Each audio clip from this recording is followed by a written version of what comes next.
फेरीवाला खरं तर फेरीवाला धोरण कुठल्याही प्रकारे महापालिकेने निश्चित केलेलं नाही। आज खूप नागरिकांच्या तक्रारी आहेत। स्टेशन परिसर पहा, गल्लीबोळीत पहा, प्रत्येक रस्त्यावर फेरीवाले बसलेले आहेत। मुळात हे फेरीवाले आहेत कुठले? हे कल्याणकर आहेत का? डोंबिवलीकर आहेत का? इथले स्थानिक आमचे लोक आहेत का? हे कोणी नाहीत, हे सगळे बाहेरची लोक आहेत। आणि याच्यामागे जे कोणी अधिकारी असतील, जे कोणी कर्मचारी असतील, जे कोणी तिथले स्थानिक लोक असतील, जे यांचे हप्ते वसुली करतात, असं आम्हाला कानावर आलेलं आहे। स्वतः फेरीवाले आम्हाला बोलले की आमच्याकडून रोज हप्ते वसुली केली जाते। तर अशा अधिकाऱ्यांवर आणि अशा याच्यावर 2 महिने नगरसेवक निवडून उद्या पूर्ण होतील। 16 जानेवारीला रिझल्ट लागला, 16 मार्चची महासभा उद्या आहे। तर या बाबतीत आयुक्त महोदय असतील, महापौर महोदय असतील, यांनी आदेश देऊन पण अधिकारी त्यांचा आदेश पाळत नाही, तर याच्यावर कारवाई झाली पाहिजे ना।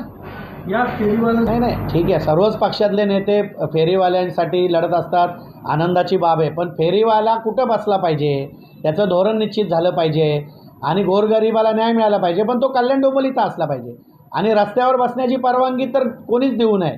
शेवटी नागरिकांची जी भावना आहे, फुटपाथ मोकळे असले पाहिजेत, रस्ते मोकळे असले पाहिजेत। अनेक अपघात झालेत आजपर्यंत, तुम्ही प्रत्येक एरियाचा जर लेखाजोखा घेतला, कल्याण डोंबिवलीमध्ये किती अपघात झाले या फेरीवाल्यांमुळे, किती वेळा वाहतूक कोंडी झालेली आहे। आज स्टेशन परिसरात तुम्ही जा, गल्लीबोळीत जा, त्या ठिकाणी लोकांना गाड्या चालवणं कठीण झालेलं आहे। माझं सांगणं आहे की आत्ताच 5 वर्षानंतर निवडणुका झाल्यात, आज बरोबर त्याला 2 महिने पूर्ण निवडून आलेल्या नगरसेवकांना झालेले आहेत। उद्या महासभेमध्ये हा 10 नंबरचा विषय घेतलेला आहे, आमच्या एका भाजपाच्याच नगरसेवकांनी घेतलेला आहे। तर या प्रस्ताव सूचनेवर उद्या मोठी चर्चा होणार आहे।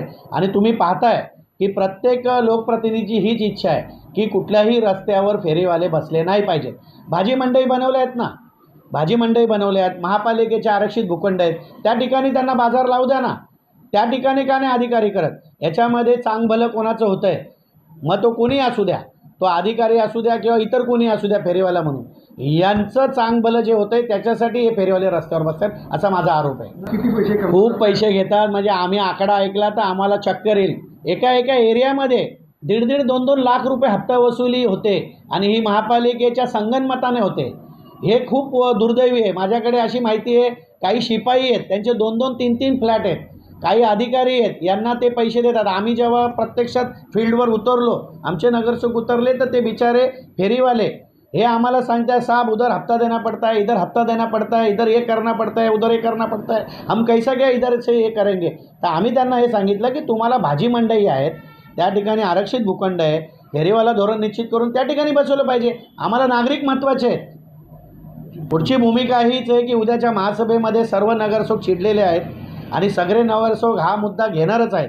पण आम्ही हा इशारा शिवसेनेच्या वतीने देतो आयुक्तांना की यापुढे जर तुमचा कुठलाही अधिकारी ह्या सगळ्या याच्यात जर सामील आहेच, हे तर माझा आरोप आहे, सामील आहेच, वरिष्ठांपर्यंत सामील आहे, पण जर यापुढे रोडवर कुठलाही फेरीवाला जर दिसला तर तुम्ही त्याच्यावर जर कारवाई केली नाही तर शिवसेना आंदोलन उभारेल।